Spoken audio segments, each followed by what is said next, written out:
Okay, so with those introductions, I want to just sort of launch into what this course is and give you a sense of what it entails.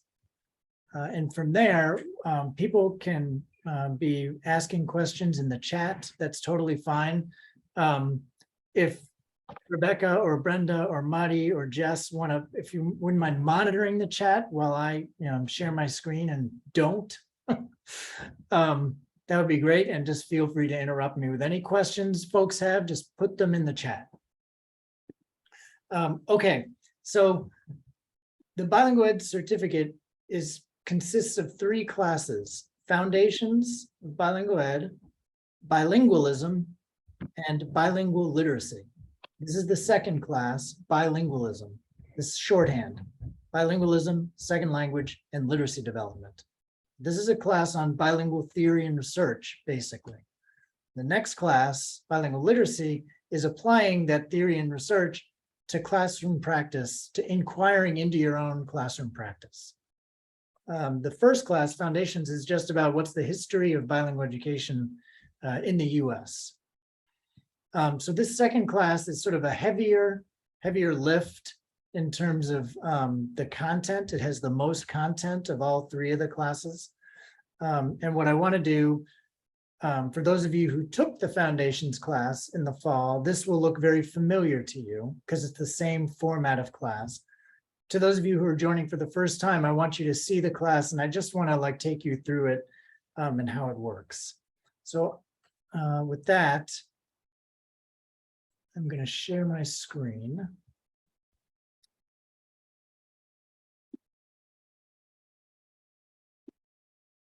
Okay, so this is the front page. And so you can read all of this, you can get a sense of sort of what the course is. There are some recurring texts. No one has to buy anything. This course should cost you nothing. So all of this is sort of in PDF form on the course site. There are 5 synchronous Zoom meetings over the course of the class. The first one is today, obviously.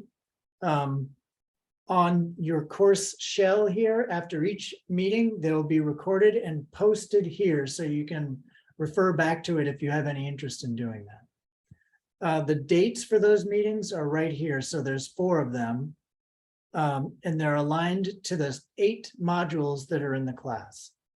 So the second face-to-face meeting, module 1 and 2 review is on October 19th. Then modules 3 and 4 review is on November 9th. Modules 5 and 6 review, November 29th. And the last one, modules 7 and 8, is on December 6th. All 4 of these are not required. What the requirement of the class is that you select at least one of these to attend. Does that make sense? So you just have to come to one. You can come to all 4 if you would like. But the requirement of the class is that you come to one, at least. But Jess and Madi and Brenda and Rebecca are all going to be the ones facilitating. Each of them has one of these. And so in order to, benefit from the cumulative wisdom of the 4 of them, I strongly recommend you go to all 4 of them. But it's not a requirement. And I think, if I'm not mistaken, Madi and Brenda have a short survey at the end here to see if you all have any ideas of which one you would want to attend. Is that right? Is that the right way to frame that? Excellent. Okay. All right. So those are the face-to-face meetings, but the bulk of the work is done asynchronously. So you can do it on your own time. So the course expectations, we're in unprecedented times. It's still a pandemic, even though we kind of don't act like it anymore, but it is. So, we don't know what's going to happen in the future. We don't know if we're going to get, another Omicron spike or something like that. So we're all in this together. And so that's why this is hybrid. That's why most of it is asynchronous. And so just be in touch with us as instructors, as things come up or as flexibility is needed. Second thing is group work is ideal. So this course is really designed because it's asynchronous. The big hope is that folks would work in small groups with each other to deal with the content of each module. This is not a requirement. In the foundations class over the summer, some people did it and other people did not. If you're carrying forward from the foundations and you want to keep your same group, you should email your instructor. If you're new or if you're wanting to form a group, you should also email your instructor as soon as possible, telling them who are the members of your group. Once they know, they can they'll create groups on the back end of this system so that when you submit things, the feedback that you get goes to all of the people in your group. I'm just taking a pause here in case there's a question in the chat or anything like that.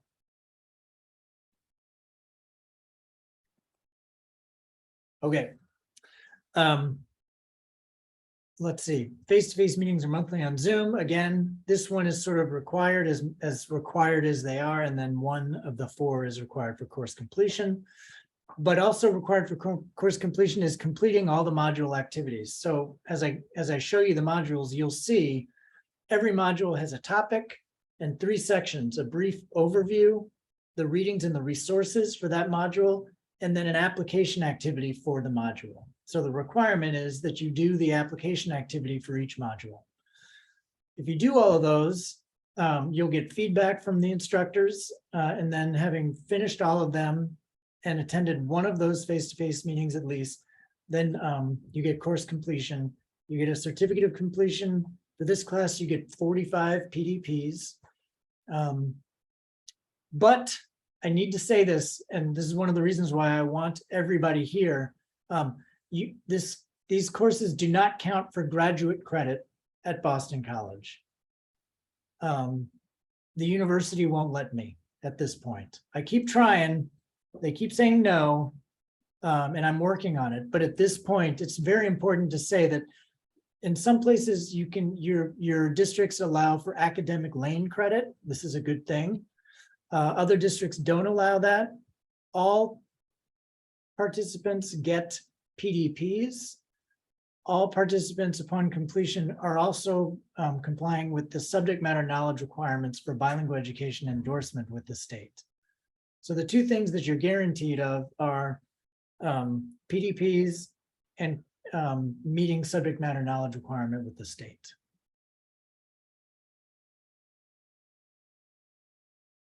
Okay. So now I'm going to just sort of briefly go through the content here, and then we'll open it up for questions or comments from the audience. So the way this class is structured is there are, as you can see, 8 modules. You can see the topics. So what is bilingualism? A basic sort of overview, and wondering from you all what you think bilingualism is. Then focusing on linguistic rights, politics and identity, first language development, second language acquisition, bilingual language acquisition, literacy, bilingualism, cognition, academic language, assessment, and special education. These are not mutually exclusive modules. They are related to each other. So they should be building on one another or communicating with one another as you go through them all. So what it looks like is, so for the first module, for example, what is bilingualism? Each module has an overview, so it should give you very basically in this one, what's the topic, some initial thinking on what bilingualism means to you and establishing a baseline for conceptions of it. The next section, part 2, are the readings or the videos that are associated with the class. And there's choice built into these sometimes. So there's read this and or one of these or both of these. It's up to you for optional readings. But in this case, for example, the one required reading is the Foundations of Bilingual Education, Chapter 1. And the other ones are for your information and can inform the activity, which for this one is, what is bilingualism and what does it mean to you? And so one thing to note here is in terms of the uploads, you do all this, you upload your assignments through the website. We tried to make it multimodal in that you can choose to write a sort of a traditional Word document essay type response to these prompts. If you're in a group, you can meet as a group on Zoom, for example. Lots of people do this, and video record your discussion and just have a discussion about it and upload that video as your assignment. Some people make PowerPoints and do audios over the PowerPoints. So we encourage you to be kind of creative in the ways that you think about completing these different activities. You know, if it's most comfortable to write, just write, that's fine. We can comment on the document within the system. But if there's other ways you want to explore, you're more than welcome to do that. For Spanish speakers, todos hablamos español. I'm interested to see how this gets transcribed because it's a monolingual transcription mechanism. No. But if you speak Spanish and you want to complete the activities in Spanish, you can do that. We can all manage, we all speak Spanish, we read and write and are biliterate. So module 2, moving into linguistic rights. What I've tried to do with this class is build in sort of guest speakers who joined us and created lectures for you. So the lecturer, the instructor for module 2 is Gabriela Oliveira. She is a professor at Harvard Graduate School of Education. She focuses on Portuguese-English bilingualism and Brazilian immigration in dual language immersion contexts. And so that's sort of the introduction. Then you'll see the readings and the videos get a little more intense once you hit module 2. So there's a couple of readings and an article. These are from Gabby herself, and a supplemental reading, and then a video, which tend to be relatively short, ideally between 20 and 25 minutes long. It sort of speaks to the readings and tries to contextualize them a little bit. One of the reasons that we suggest group work is because it makes it easier to deal with the volume of readings that are assigned on here. So a lot of times groups of 3 or 4 will each take one article. So everyone just has to read one, and then you can get together and sort of jigsaw it and compare notes. Other people, quite frankly, just read one article and try to respond to the activity using the one article. That's not my recommended approach to doing the work, but I do also recognize time constraints and things like that. But as to the maximum extent possible, dealing with the materials is the most recommended way to go about doing this. So then again, after the lecture from Gabby, there's an activity. This time it's sort of a case study on a student or a context, thinking about how context matters in terms of connecting to practice. Then we move into first language development, second language acquisition. Our guest lecturer is Jasmine Alvarado, also a graduate of the BEC, but also a former doctoral student here at Boston College. She helped design this very class and this program with us. She's now at University of Buffalo as an assistant professor. She's going to be talking about first language, second language acquisition. Again, you'll see we tried to build in some choice. So, you know, foundations is a requirement and one or both from the below, right? And then also the lecture from Jasmine. Other thing to note, all of the videos are on YouTube, so you can enable the subtitles in every one of them. And I admit that YouTube subtitles aren't fantastic, but they're a decent start, and I've looked at them for all of these videos, and they do capture everything reasonably well. So, so there is that for accessibility for all videos. So then there's another activity. I'm not going to go through every activity with you. I'm going to let you in your leisure as you go through, check these out. But again, you get the gist of of how it functions. So that's module 3. Module 4, now we're talking about bilingual language acquisition. So that's different than first language development and second language acquisition. Now we're talking about bilingual kids who grow up speaking 2 languages. So they don't have this traditional L1, L2 kind of progression. There's no such thing as that with bilinguals who grow up bilingually. That's not a thing. There's just language. And so we really want to be thinking about sort of or rethinking what language is. You know, how does it function, particularly at the individual level for bilingual people or multilingual people? Do they really have an L1 and an L2, or do they just have language? And language takes on different features depending on the context in which you're in. So part of the point of the course is to really try to, in some cases, rethink what we even know about language and how we conceptualize it, particularly as it relates to classroom instruction. So then with bilingual language acquisition, there's no guest lecture. There is many people may have seen this already, but a great TED Talk that's very short by Jamila Lyascott on sort of languaging, the process of using language, with a few articles. Again, with an activity following. Module 5 gets at literacy, biliteracy, and cognition. So you know, if you go around to lots of multilingual districts, multilingual departments and districts, you start to hear this message, I'm bilingual, what's your superpower, sort of thing. This idea that bilingualism makes you smarter. That's something we sort of want to try to unpack a little bit. The degree to which that is true, the degree to which that is wishful thinking, the degree to which other factors like racism and linguicism and ableism impact whether or not you get to have bilingualism as a superpower. So taking those things on.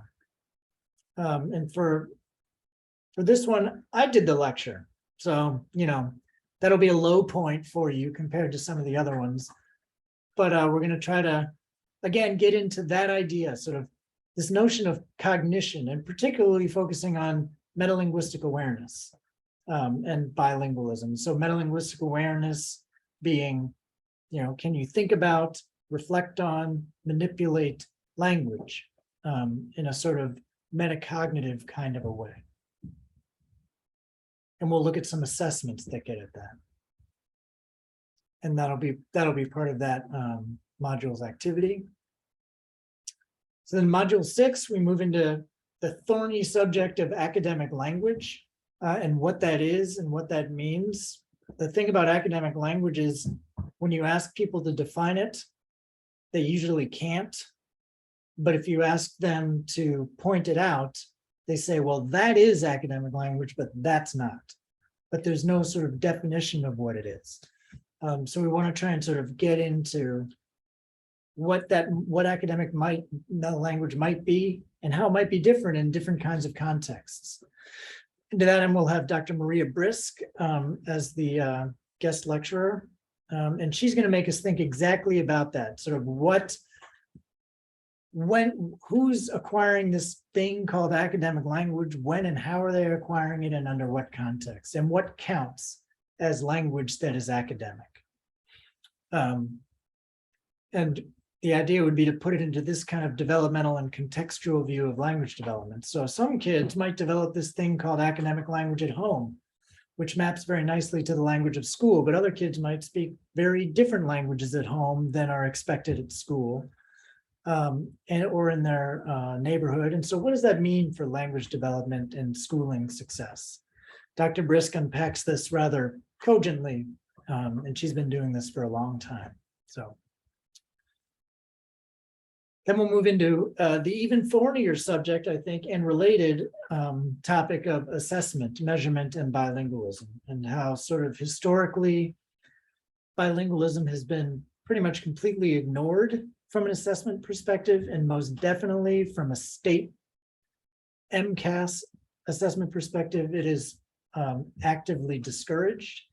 And so what does that mean for achievement, and how have assessments been constructed if not deliberately, then in practice, most definitely to exclude bilingual learners and to suppress students' abilities to express what they know.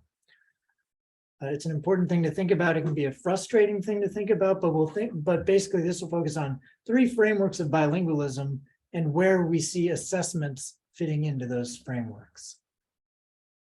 And then of course, the assignment is to critique an assessment of your choosing, or use the one that's provided for you.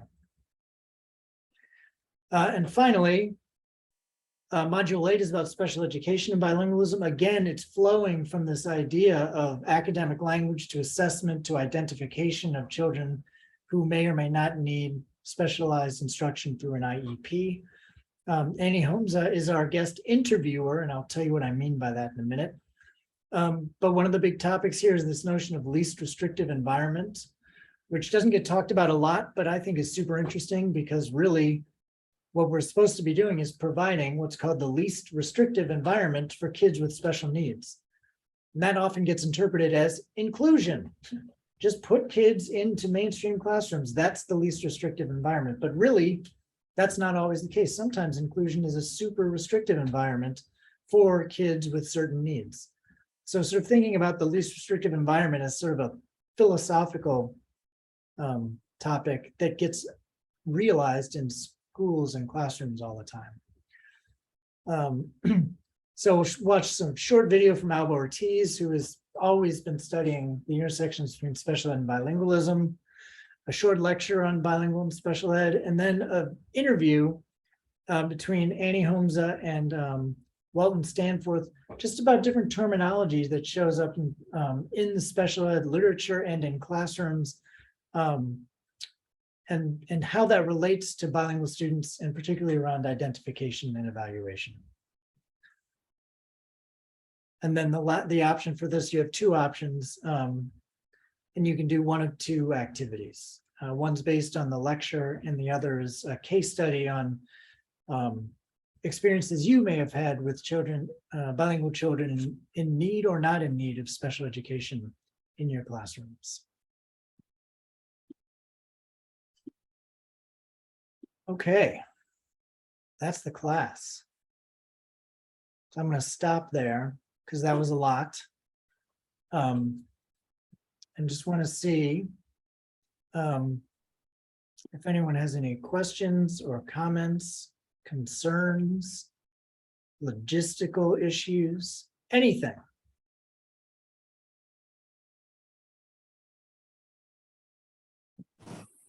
Yes, Yolanda.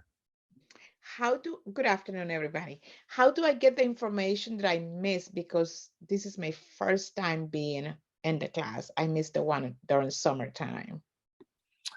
Do you mean, how do you get the content from the summer class?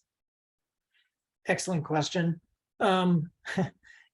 So you'll get that after these 2 classes.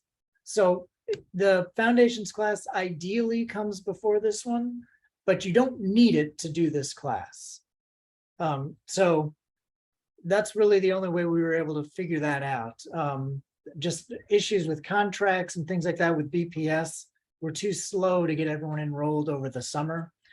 But I assure you that class deals much more with the legal cases, history of bilingual education and bilingual models, things like that, that they're not critical for taking on the content in this class. And so whether it comes before or comes after, it should still be useful.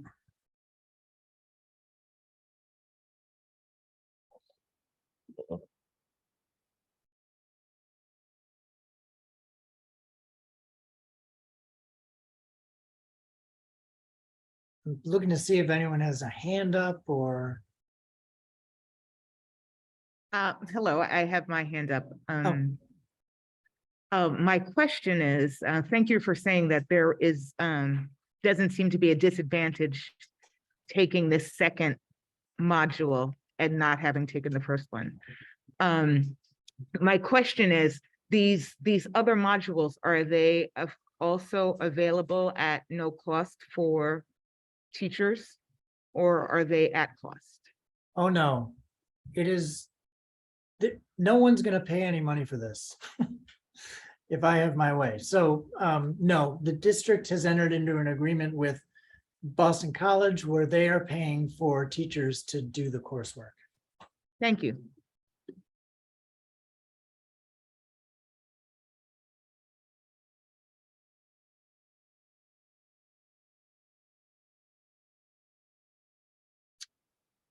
Other questions or comments? I have a question just about like the bilingual endorsement itself. Sorry, I can turn my camera on so you can actually see my face asking it. The endorsement isn't tied to a particular language itself, right? That's all depends on like which language MTEL you pass is what program you can teach in, correct? You are correct. So, but I'll elaborate a little bit because that's an excellent question. So there are 3 parts to bilingual endorsement. And I'm going to put it in the chat. Part 1 are what's called SMKs, subject matter knowledge requirements that the state requires. That's this work that we're doing together. So by doing the 3 courses over the course of the year, you meet the first requirement of subject matter knowledge around bilingual education. Then the second one is a 75-hour practicum in a bilingual context. And our practicum office is working with your districts to make sure that that happens. And some of you, I'm sure, are not in bilingual classrooms, and so we're working to figure out what contexts are best to meet those requirements. And so our office is in constant communication with Boston, with Lynn, with Worcester, with all the participating districts to make sure that those opportunities are available for documentation. And then the third thing is, I'm putting it in here, the language proficiency MTEL, which Danny gets to your question. So the first 2 are language independent in terms of just, meeting the requirement. The third one is passing a language proficiency MTEL, and and DESE has a few that have been approved, and they have them in a number of languages. All right, thank you.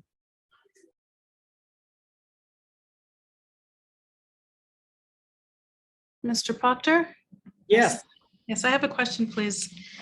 For the practicum, could we honor the bilingual practicum if we retrospectively could prove that we have taught in that capacity? Or does it have to be from now moving forward?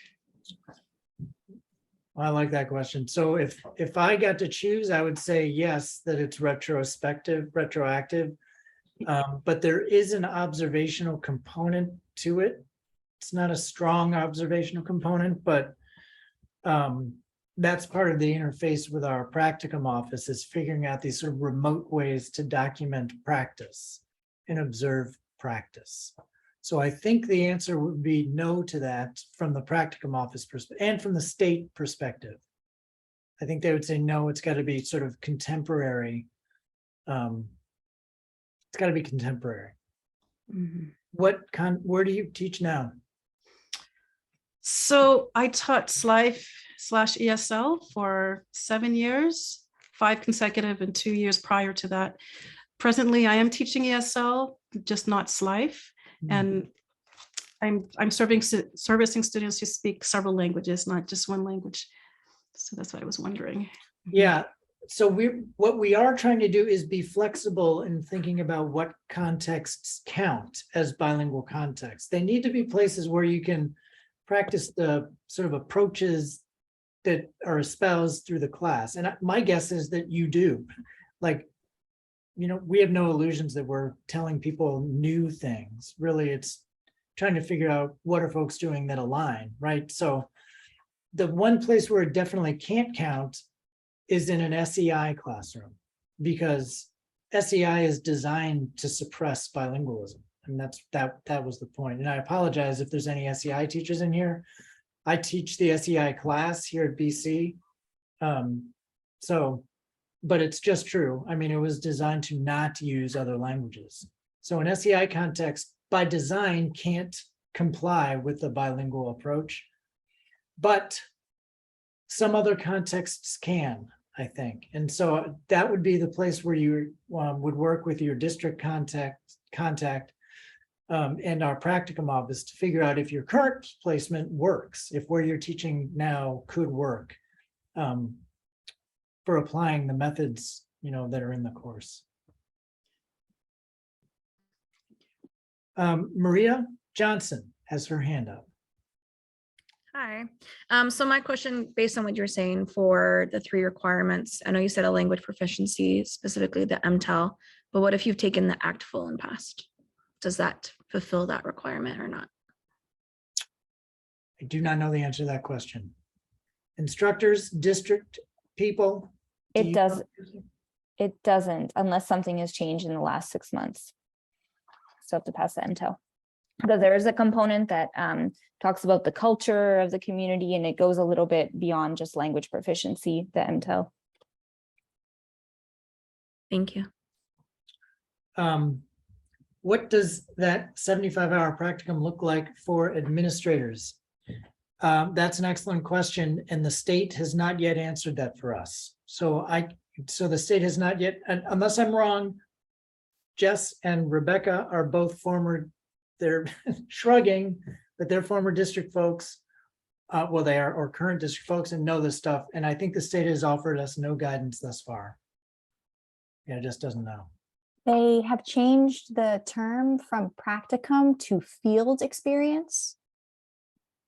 Because like Patrick mentioned, it's less than a practicum. It's not like a student teaching placement. So there's been a change of terminology, but further details of what that means coming. It could mean that for the time being, there's more flexibility. That's the way it's been in the past. I have found with the state, and if there's any state people, my apologies, but this is true too, that sometimes the districts need to lead and the state will follow. And so this is one of those instances, I think, that where that kind of needs to happen. So if there are administrators here who want to push on that, now is the time to have greater flexibility, I think, to meet those 75 hours from the state. I know another person mentioned this, but I am an ESL teacher in a Spanish SLIFE classroom. So we're technically teaching in both languages. Does that count even if I'm an ESL teacher? Right. So that's the point of negotiation with sort of, it depends on what your practices look like. You know what I mean? If you're if that's a better context to say, yes, I'm doing bilingual practices in this context. Life is particularly good because, proficiencies being what they are. Yep. So that's arguable. Again, the only one that I'm aware of right now, and instructors correct me if I'm wrong, the only one that for me, and as far as I know from the practicum office, that's off limits is SEI, because it's, again, not designed for those purposes. Thank you.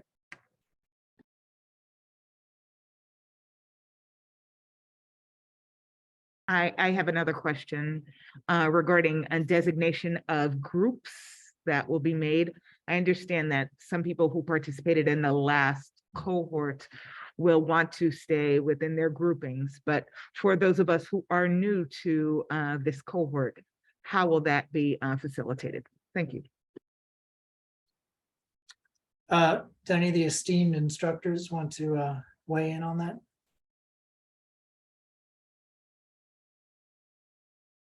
Groups are encouraged. Groups are very much encouraged. I'll open with that.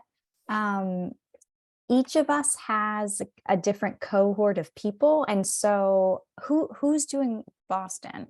I don't remember. Oh, Madi and Brenda. Okay.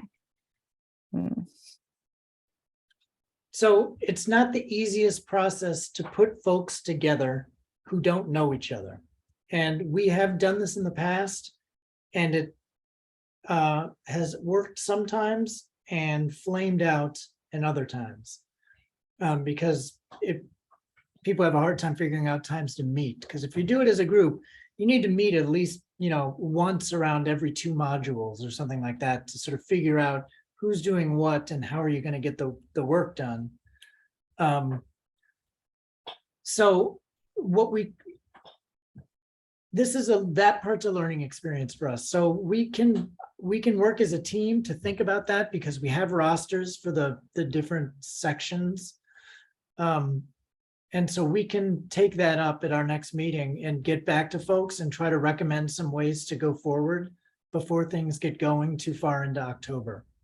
I can say for Brenda and my cohort, we have Boston, Waltham, and Salem. We sent out a survey. We're big fans of surveys, as you guys will notice, indicating, or with the space for you to indicate if there are people that are in the course that you would like to work with. And if you and if you don't know anyone, but you do want to work with a group, please let us know in that space as well. Or if you don't want to work with a group, you can also write in that space, please make me work alone. And that will help us try to group people that want to be in groups with people who want to be in groups, and just leave people alone who don't want to be in groups.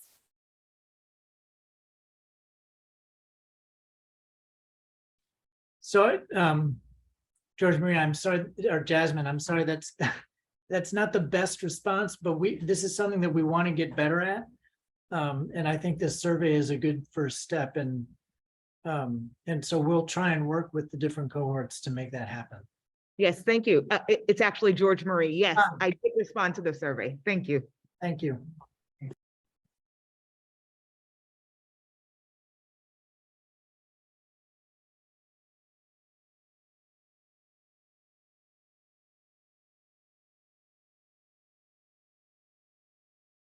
Other questions, comments, concerns? Mr. Proctor, I have a question regarding the MTEL, the language MTEL. So are you saying that we have to take the MTEL in the targeted language that we are planning on using? And so if that's the case, does the ESL MTEL no longer, does that no longer count?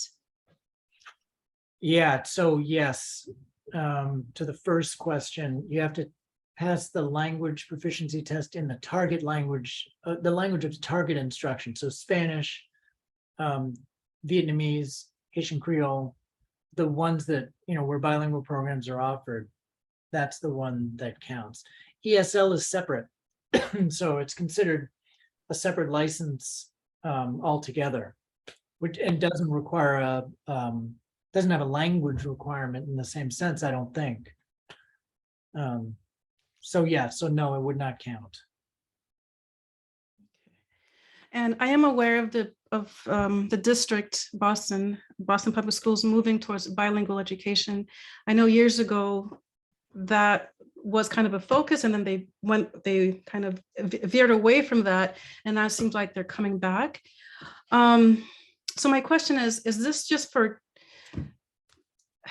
so do all teachers have to go through this process even though they've been in the system for 25 years or 20 years, or is this just for teachers who've just recently come into the I don't know, it's teaching? Yeah. It's a requirement for teachers, any teachers who want to teach in a bilingual education program in the target language. That's the requirement. It's not required of all teachers. Like if you're an ESL teacher in a SLIFE context, it's not a requirement at all. Okay. Thank you.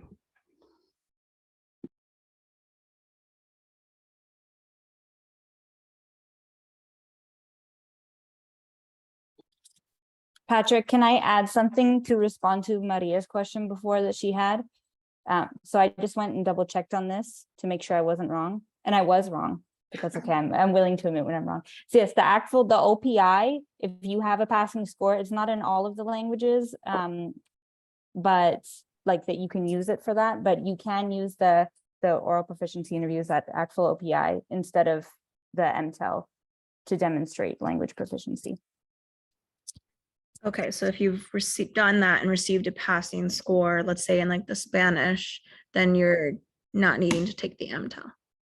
Correct. And I'm not sure what that score exactly would look like for this, but Okay. No, thank you. That's very informative. okay, I'm glad there's a good answer for you. Thank you.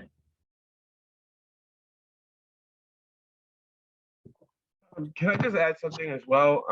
I think it follows up with that question. I think one of the things they talked about with before the pandemic, when they started talking about like requiring this for people that teach a different language, was that you could have taken that language proficiency test, and that was the only requirement. You didn't have to go through the courses. If you had taught for 3 years, that was part of like you were grandfathered in. That was how they were grandfathered in. So once that passed, because it was before the pandemic, I think they just didn't sort of re-up that, and now everybody's required to take the courses and pass either the MTEL or the language test. But you could have been grandfathered in if you just took the MTEL or the language test, but it was like right before the pandemic, and then the pandemic hit and nobody knew what was going on anyways. So it was a really confusing time. Yeah, thank you. That is absolutely correct. So there was, I think, a 2-year window, maybe after 2017, or maybe it's a 3-year window, where teachers who had been already teaching in dual language and bilingual contexts could be waived in, and they were just granted the bilingual ed endorsement as a matter of experience. And then they stopped that without, I don't think they just stopped doing it. They said that's no longer the case. And going forward, everyone has to be endorsed. I mean, the other thing to tell you is they do have an MTEL for the subject matter knowledge requirements for bilingual endorsement, such that you could pass that MTEL and not have to do any of the coursework through Boston College. I've never seen this MTEL. I don't know what's on it, but it aligns with the subject matter knowledge requirements that the state has set forth for bilingual education.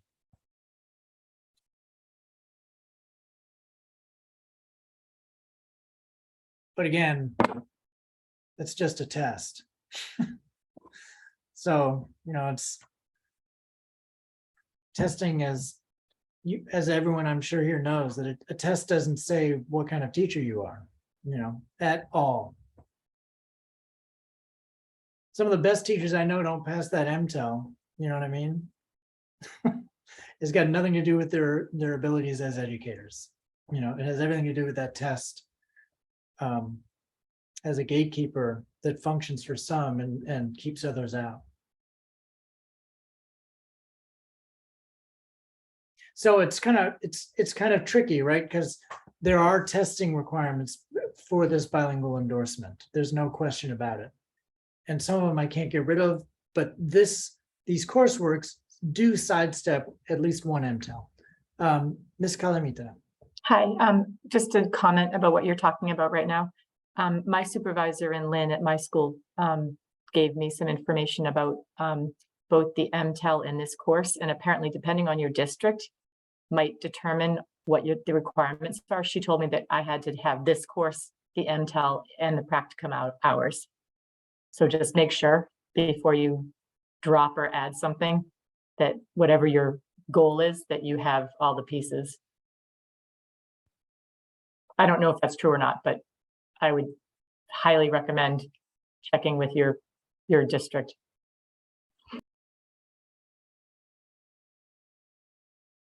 Okay, thank you.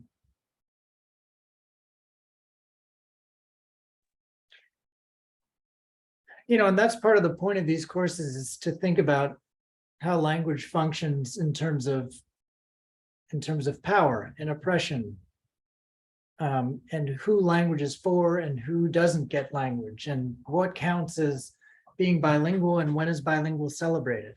So like as an example, I'm bilingual, I'm biliterate, and I'm a white native English speaker. And so when people find out I'm bilingual, they're like, wow, that's a superpower, But I went to school in the Hartford Public Schools, where half of my, the student body was from Puerto Rico and the Dominican Republic. Those folks were way more bilingual than I ever was, but whose bilingualism got celebrated and lifted up was more likely to be mine than my peers. And that is purely a function of race and class and privilege. And so that's sort of, it's those topics that these courses are trying to dig into and to think about how do we set up our classrooms? How do we work with our students to try to turn some of those expectations and stereotypes and misconceptions about who language is for on their head and to rethink those in the classroom. And I'm not saying that thinking that folks here don't already do that. I'm not. What I'm saying is, it is my hope that if you do that, these classes validate that work rather than question it.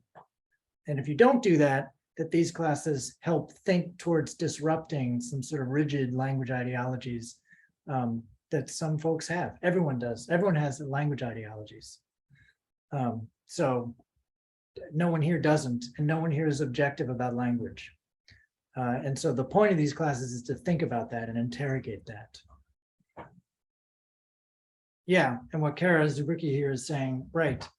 Colleagues and students have amazing degrees of bilingualism and biliteracy, but too often those things are asked to be checked at the door because you come through the door and English is the expectation. And a particular brand of English is especially the expectation. And so it's really about sort of interrogating a lot of those assumptions and expectations and showing how contemporary research on bilingualism does exactly that. It's asking us to rethink our notions of language and bilingual education. So I think that's kind of engaging and super interesting and expansive, which is why I like doing this work.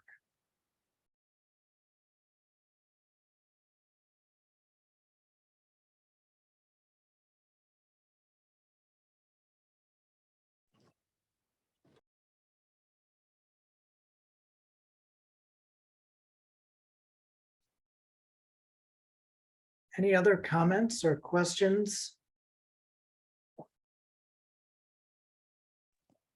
Hi, good evening, everyone. My question is, I work in early childhood and I have my SCI endorsement, and I am bilingual and bicultural and really would like to move in that way within BPS. So my question is, what do you see for individuals like myself? Or what do you see with BPS? Are they trying to have like a dual language early childhood program? I just really would like to know how I could use this practically in the classroom, given everything that BPS has, especially with SEI. Thank you. Thank you for that question. I don't know what BPS is planning. They're undergoing huge transition, but I do know that lots of districts, particularly urban districts around the Commonwealth, are trying to expand bilingual education. I know this is true in Worcester. I was writing in the chat right now. In Worcester, we have early childhood Spanish English dual language, if you're interested. Recruitment. But yeah, exactly. So lots of districts are doing this. And this is where the challenge comes up, because bilingual education in Massachusetts was made literally illegal for 15 years, from 2002 to 2017, which eliminated all bilingual teacher education. It literally eliminated it. It was zero. It didn't eliminate bilingual education totally, but it did stop it from moving. And so once they lifted that prohibition, districts have now been trying to expand greatly. And I would be shocked if BPS wasn't thinking about moving dual language into preschool. And that's some of the ways that the districts are thinking about this, is to work with licensed educators and to get the endorsement, and so that folks can move into the expanding bilingual opportunities that show up. What's this, Benjamin Peters? Well, that's just a list of current dual language BPS programs. Right. And I know that I was in a meeting with the, what are they called now? Not OEL, Office of Multicultural Education, and they're hoping to expand. They have like a specific goal to expand a certain number more programs within 5 years. Thank you for sharing that. Super helpful. But yeah, but so there's this sort of tension between expansion and pipeline of teachers who are sort of licensed to teach. You can't expand if you can't staff your school. And so, this is enter sort of this kind of work. Ms. R. Well, show myself. I don't know if, can you see me? No. Aye. No, I'm just recognizing something. I was the one who had been writing in Spanish because obviously that's my native language. But it is very interesting for me that in most of the media that I am, people tend to speak in English most of the time. There is no like this balance. And I'm excited when I'm able to speak, my native language. And it's not that I cannot do it in English, but I feel that when the conversation is bilingual, I really feel more motivated.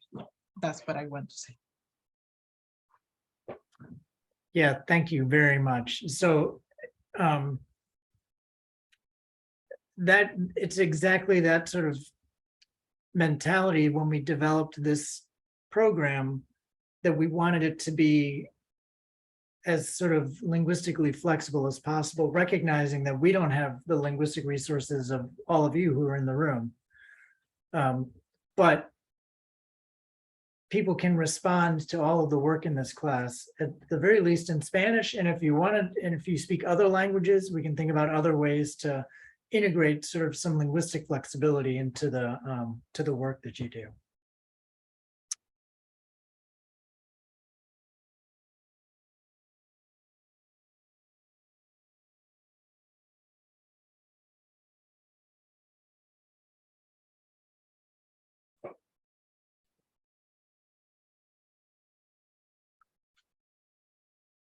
Okay. It's quiet. Patrick, Yeah. si me prestas unos minutitos para explicar el survey so that once we send it out, people know how it works, that would be awesome. It doesn't have to be now, but whenever you're ready. Yep. Thank you. Yes. Any other questions?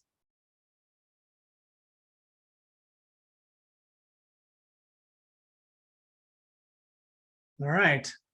Mari, sigue. Okay, hopefully I have screen sharing capacities to quickly pull up the survey.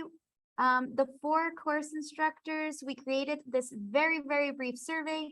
Just ask for your email, your name, your school or district, and then which of the 4 live sessions you plan on attending. This isn't a contract. You will not be held to attend whatever box or boxes you check. It's just more or less an indicator to help us understand how many people to expect in the different live sessions. As you can see, each one of us is facilitating a different live session, and that will just help us make sure that we create a good dynamic for the amount of people that will be joining us in those live sessions. There's also this box at the end if there are any kind of burning questions or topics or just things, ideas that you want to kind of unpack during those live sessions. Feel free to drop them in this last box at the bottom. You don't have to worry about, oh, is this a topic for module 1 or module 3 or module 7? We will figure that out. You can just put in whatever sort of questions are there in your heart and just let your course facilitators figure out what to do with them. That is what we're here for. I will put that link in the chat right now. Yes, there is a link for this survey. And let's see if I paste it. Okay, so you should be able to access it now in the chat. And then for at least the students in our cohort, Brenda and I will send out an email with the survey And Rebecca and Jess also have the emails, so they can also send the link to the students in their cohort as well. And that is our survey. Great, thank you very much. Any other final thoughts? It's always my goal in any meeting I run these days to give back time. So I'll stick around until 5:30 if people want to hang out and ask any other questions or anything. But one last check to see if anyone has anything for us and the whole group.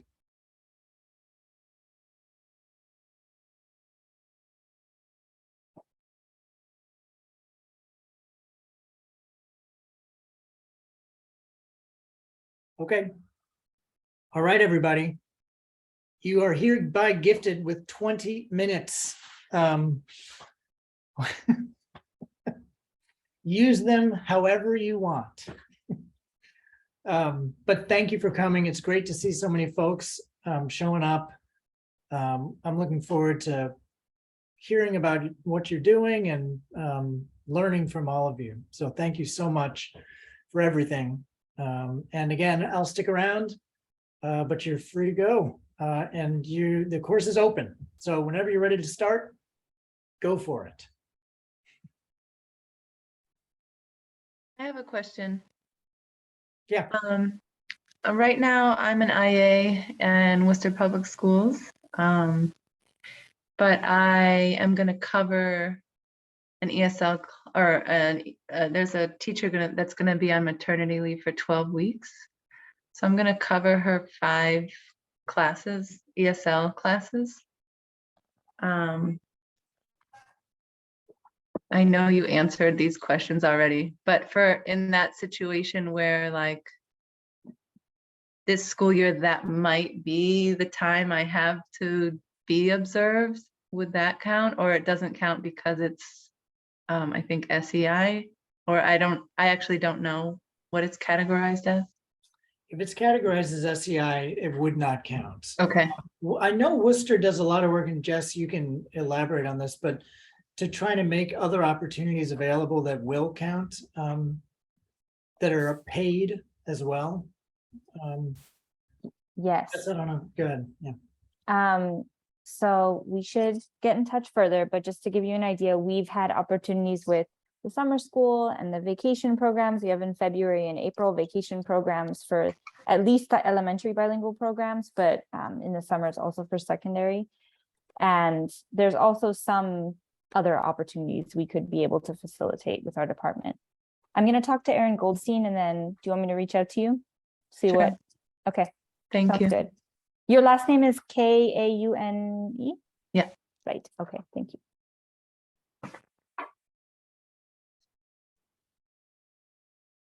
And please correct me if I'm mispronouncing, but Huguette, is that correct? That's correct. The H is silent. Huguette. Yes. To your point about you, not just UMass Boston, but just other schools that do offer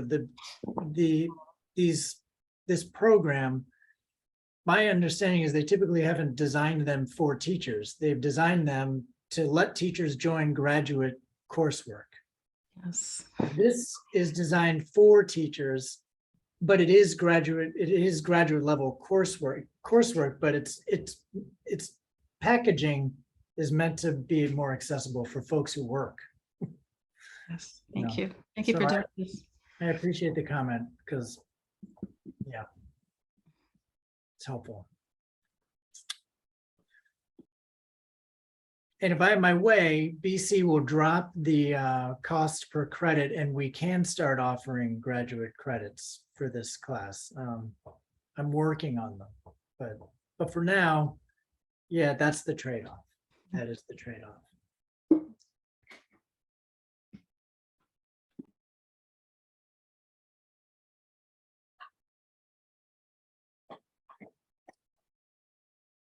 Sometimes, so if people have folks have other questions, you're more than welcome to jump off at this point.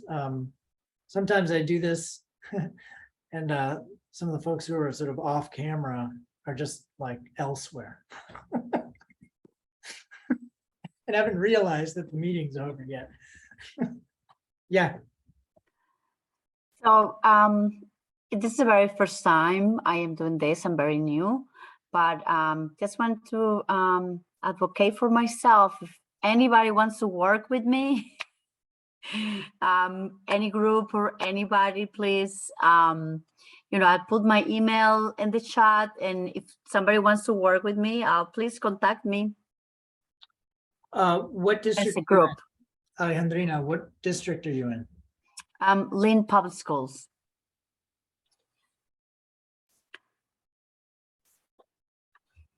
That's helpful. So the instructors with Lynn Yes. can, go ahead. So I'm working with the Lynn and Springfield groups. So I'm gonna write down your name here, and Okay. I'm gonna reach out to all of our people in the group to see who's looking for groups, who's interested, and I will connect you with anyone that comes up. Oh, great. Okay. Thank you so much. You're welcome.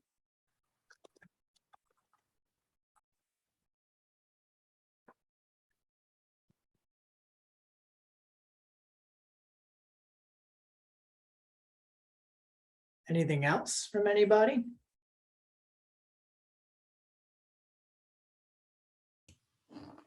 Hi, did you hear me? I want to know who is working with Milford Public School. Rebecca. Hi, I am. Hi, Rebecca. I'm wondering, about the groups also because I didn't do the first one, the first course, so I'm enjoying this one. So I feel kind of lost. So Okay, I'm writing down your name, and I'm gonna do something similar to the other course instructors. I'm gonna send an email with a survey to everyone. Lots of people in our cohort didn't do groups last time and told me they wanted to be part of a group for this time. Okay. So I feel Sounds very good. hopeful we can find you a partner or a couple people. Okay, thank you. Sure. How, Maurice, do you know how many other Milford teachers are involved? I think there are 3 more. So usually that's the first pass, the first attempt would be to try and work with people within your district, just because it's a shared context. Mhm. But that doesn't always work out. So what Rebecca has said is a great way to think about it too. Okay, thank you.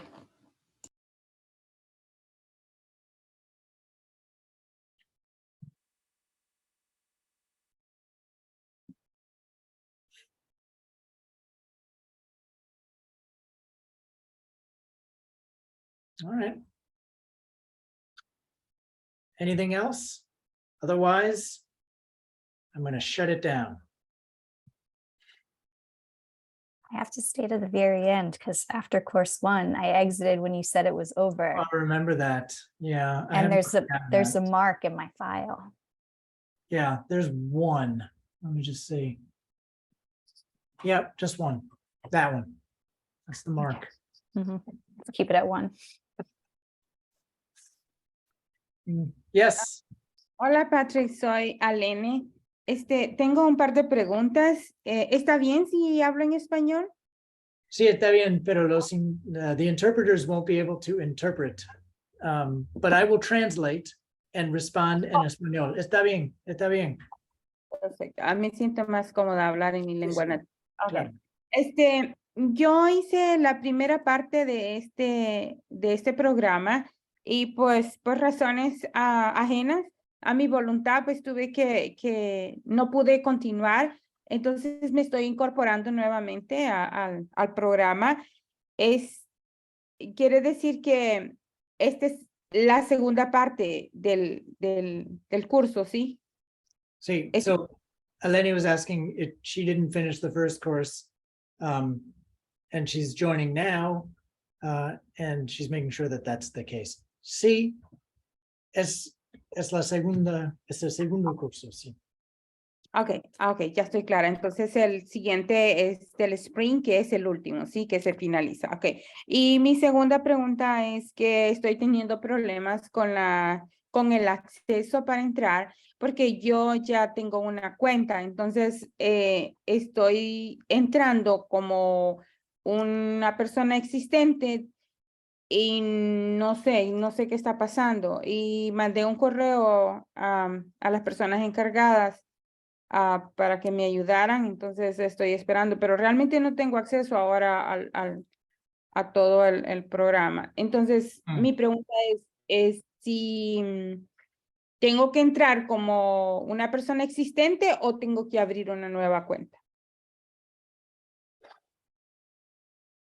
Espero que puedes entrar como antes. Con la cuenta que ya tengo. Yo puedo ponerme en contacto con la oficina que te puede ayudar. Sí. Sin temor a equivocarme, creo que te mandé un correo hace como 2 semanas haciéndote saber, pero no sé si tú eres la persona encargada de esto o me sugieres que lo haga con alguna otra persona. Es otra persona, pero yo les puedo mandar un email y responderán pronto. ¿Cómo te llamas? ¿Aleni qué? Alene McKenzie. Sí, Kenzie. ella está en el cohort de mío y de Brenda. Sí. Sí, bueno, soy Aleni Aguilar, pero Mackenzie es de otra herencia. Ok, muchas gracias y técnicamente esa es mi pregunta. Gracias a todos por este tiempo. Gracias, Aleni.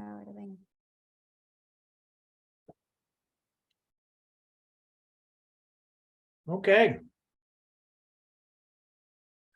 I was trying to get distracted watching this transcription thing, try to transcribe Spanish into English as somebody talks. I went back and looked at it after some of the things you said, Patrick. It was funny.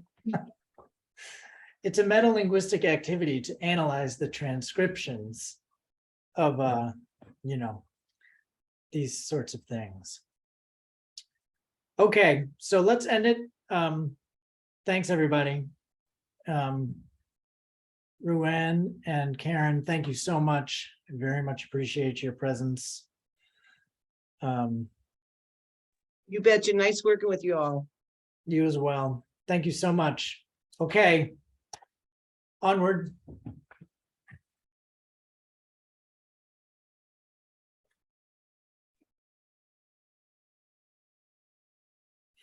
There's a couple of people that I think, hold on. Ilse está.